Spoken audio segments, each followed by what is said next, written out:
আজকে আমি একটা বাঁধাকপির নতুন রেসিপি বানিয়েছি। প্রথমে কড়াইয়ে আমি গরম জল দিয়েছিলাম বসিয়ে, তারপরে গোটা বাঁধাকপি থেকে পাতা গোটা গোটা খুলে নিয়েছিলাম। ওই জলের মধ্যে পাতাটাকে আমি হালকা সিদ্ধ করতে দিয়েছিলাম। খুব বেশি সিদ্ধ করলে হবে না, হালকা সিদ্ধ করে নিতে হবে। তো আমি বাঁধাকপিটা হালকা করে করে একটু নেড়ে নেড়ে পাতাটাকে ভালো করে সিদ্ধ করে নিলাম। তারপর একটা ছাঁকনির মধ্যে উঠিয়ে জলটাকে ঝরিয়ে নিতে হবে পুরো ভালো করে।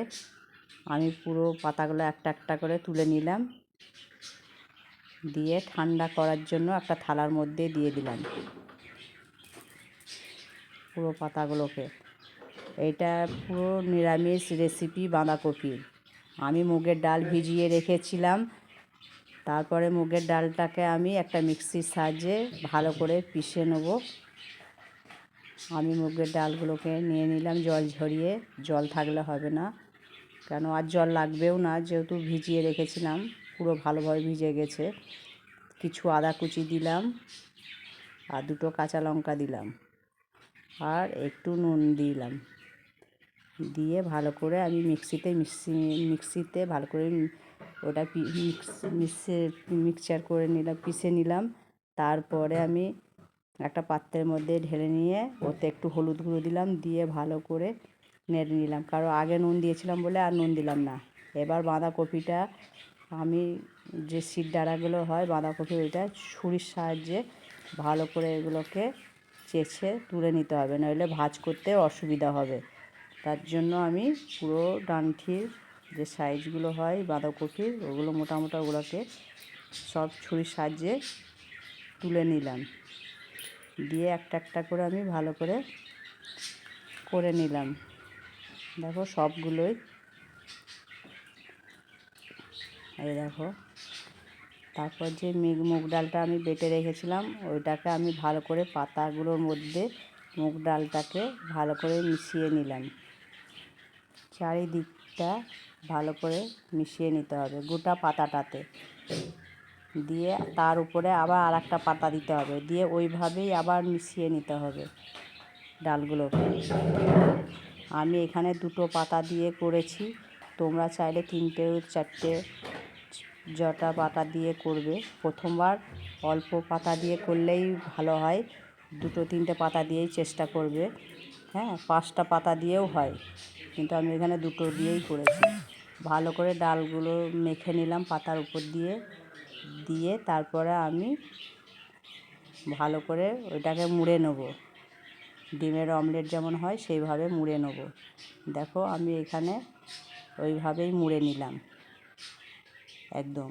তারপরে উপর দিয়ে আবার আমি একটু ডাল মেখে নেব। দেখো কত সুন্দরভাবে মুড়ে নিয়েছি, এটা খুলে যাবে না, এত সুন্দর করে মুড়া হয়েছে যে আর এটা রান্না করার সময়তেও খুলবে না। দেখো আমি 2 সাইডেই মুগ ডালটা ভালো করে মেখে নিলাম।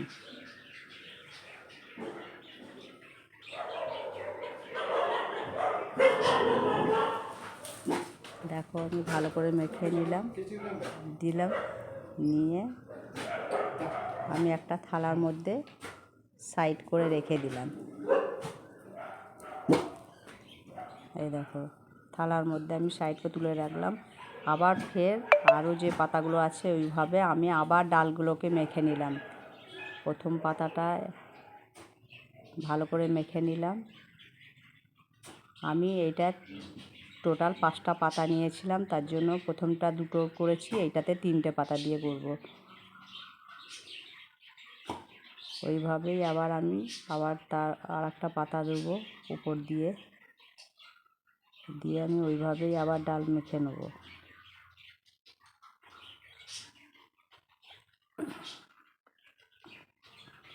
দেখো পরপর আমি 3টে পাতাকে এইভাবে ডাল দিয়ে মেখে নেব আমি।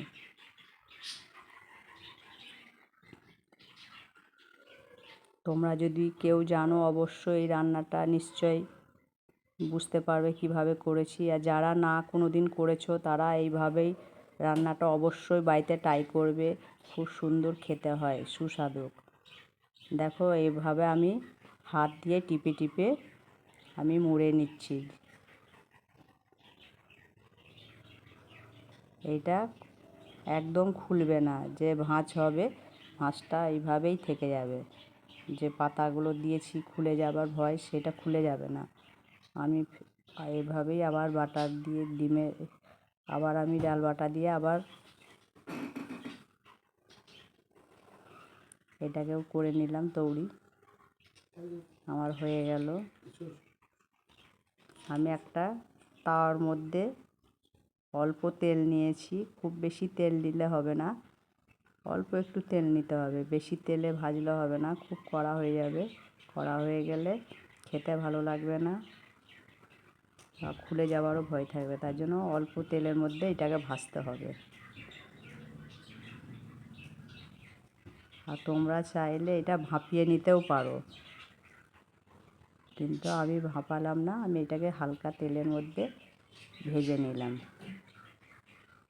তোমরা কেউ কেউ চাইলে এটা ভাপিয়ে নিয়েও করতে পারো।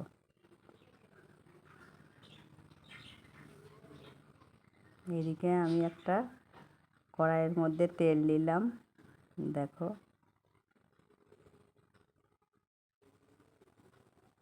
আমার এক পিঠ হয়ে গেছে ভাজা, আমি আর এক পিঠ উল্টে দেবো।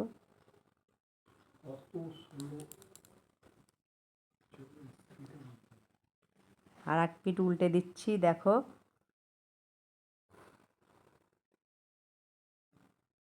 আমার দুই পিঠই দেখো হালকা করে ভাজা হয়ে গেছে।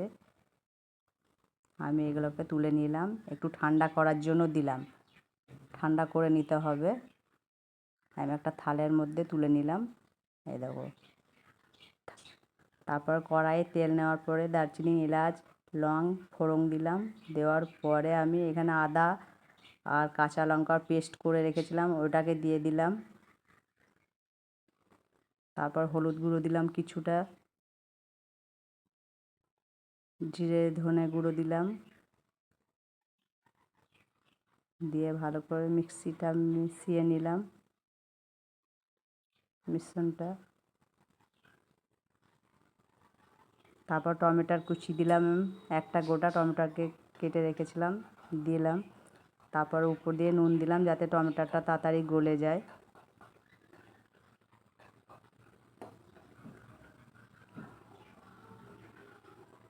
দেওয়ার পরে ভালো করে আমি মশলাটা নেড়ে নিলাম।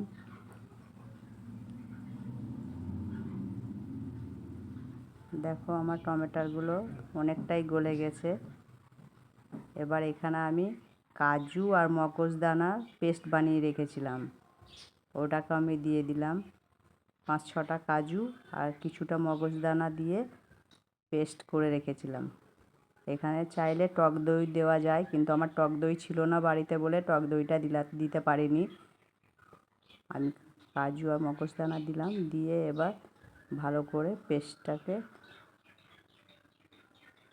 আমার ভালো করে মশলাটাকে কষে নিতে হবে।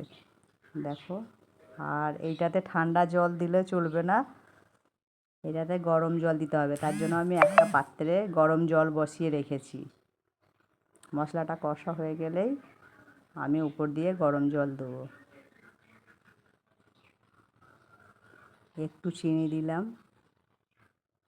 এবার যেটা বাঁধাকপি আমি ভেজে রেখেছিলাম, তৈরি করে রেখেছিলাম, সেইটাকে আমি একটা ছুরির সাহায্যে পিস পিস করে ডিমের অমলেটের মতো কেটে নিতে হবে। এই দেখো আমি কেটে নিয়েছি। দেখো একই সাইজে সব আমি সব কেটে নিয়েছি ছুরির সাহায্যে। আমার এদিকে মশলাটা কষানো হয়ে গেছে ভালোভাবে। এবার আমি যে গরম জলটা করে রেখেছিলাম উপর দিয়ে গরম জলটা দেবো আমি।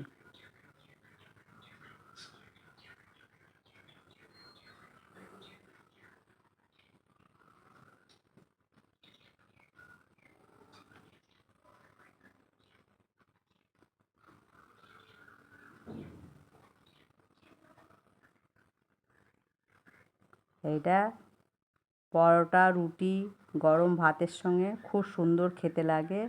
তোমরা অবশ্যই বাড়িতে ট্রাই করে দেখবে।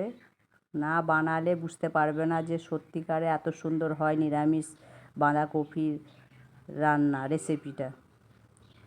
তো জল খুব বেশি দেবো না, খুব কমও দেবো না, যাতে গ্রেভি থাকে, ভাত দিয়ে খাওয়া যায় সেরকমই জল দিতে হবে। এবার আমি একটা একটা করে যেগুলো বাঁধাকপিগুলো কেটে রেখেছিলাম সব দিয়ে দিলাম।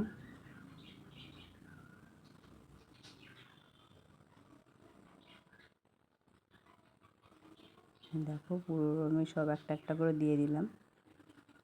একটাও খুলে যাবে না, যে দুটো তিনটে করে পাতা দিয়ে যে বানিয়েছি একটাও খুলে যাবে না, যেমন গোটা গোটাই থেকে যাবে। তোমরা অবশ্যই বাড়িতে সবাই ট্রাই করে দেখবে। আমি যেভাবে বানালাম খেতে খুব সুন্দর হয়, সুস্বাদু হয়। একবার অবশ্যই ট্রাই করে দেখবে। দেখো পাতাগুলো একটাও খুলে যায়নি, আমি তোমাদেরকে তুলে তুলে দেখাচ্ছি। দেখো সব গোটা গোটা হয়েই আছে।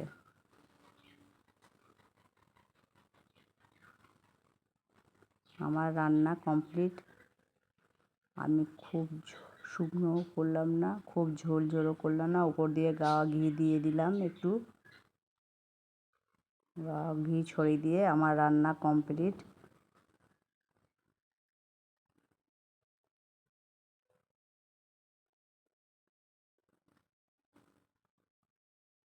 গ্রেভিটা একটু খুব গাঢ়ও থাকবে না, খুব পাতলাও থাকবে না, যেহেতু ভাত দিয়ে খেতে হবে মেখে, আর এটা গরম গরম ভাতের সঙ্গেই খাবে। দেখো একটাও খুলে যায়নি, তোমাদেরকে দেখাচ্ছি। দেখো পুরো সব গোটা গোটা হয়েই আছে। আমার রান্না কমপ্লিট। তোমাদের যদি আমার রান্না ভালো লেগে থাকে অবশ্যই তোমরা